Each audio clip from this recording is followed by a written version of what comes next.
Буквально несколько минут назад стали известны чрезвычайные новости о антикоррупционном комитете во главе с Никитой Михалковым и его работе. За прошедший год команда по борьбе с преступностью и коррупцией уверенно заняла первое место по степени уважения и доверия со стороны общественности и жителей Российской Федерации. По мнению граждан России, антикоррупционный комитет на данный момент – это единственная организация, которая реально борется с преступностью и коррупцией и помогает простым людям. И это не пустые слова. Антикоррупционный комитет во главе с Никитой Михалковым, который ровно через месяц отметит свой первый юбилей, постоянно стоит на страже порядка и справедливости. 54 сотрудника антикоррупционного комитета, преимущественно советские актеры почтенного возраста, не стушевались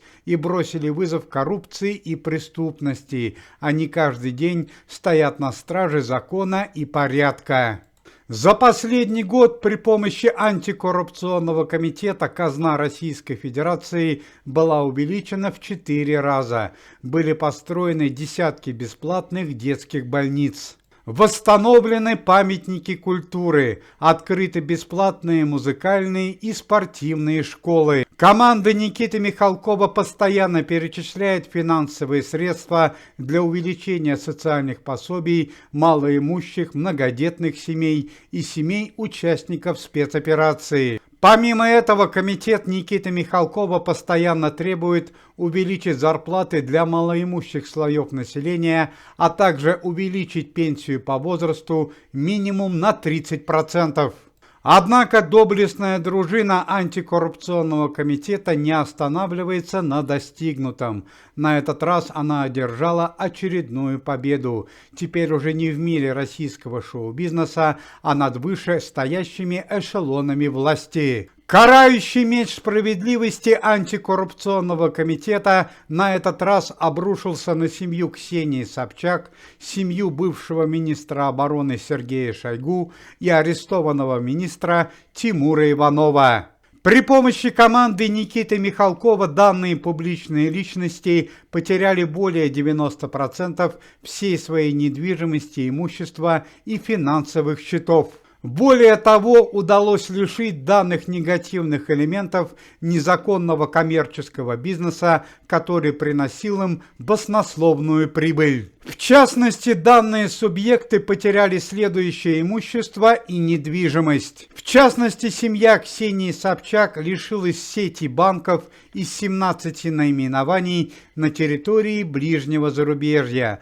Также семья Ксении Собчак потеряла сеть фитнес-залов в крупных городах Российской Федерации. У данной семьи были арестованы финансовые счета на общую сумму 17 миллиардов рублей. Серьезно пострадал и бывший министр обороны Российской Федерации. У Сергея Шойгу были арестованы 4 виллы в дальнем зарубежье – в Испании, Италии, Франции и Греции. Помимо этого был арестован шикарный автопарк иномарок на 50 машин, общей стоимостью 1 миллиард рублей. Также были арестованы и замороженные финансовые счета на сумму более 10 миллиардов рублей. Колоссальный финансовый ущерб понесли дочь Сергея Шойгу, Ксения Шойгу, и зять министра обороны Алексей Столяров.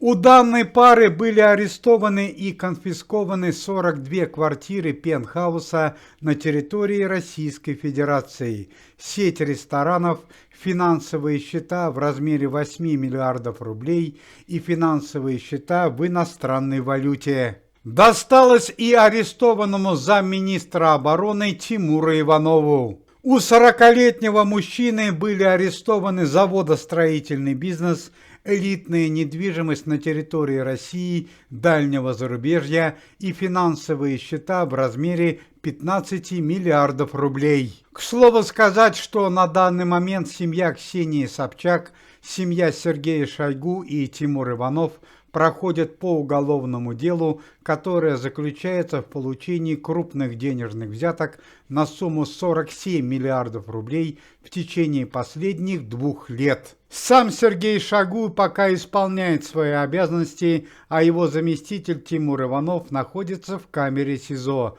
Дочь Сергея Шойгу и Алексей Столяров находятся под домашним арестом. Предварительное решение суда назначено на 1 июня текущего года. Ну и по традиции последние новости о антикоррупционном комитете и его работе. Антикоррупционный комитет высказал мнение повысить зарплаты работников гардероба, публичных мест и библиотек на 30%. Помимо этого, Никита Сергеевич Михалков заявил, что также необходимо повысить пенсии работающим пенсионерам минимум на 20%.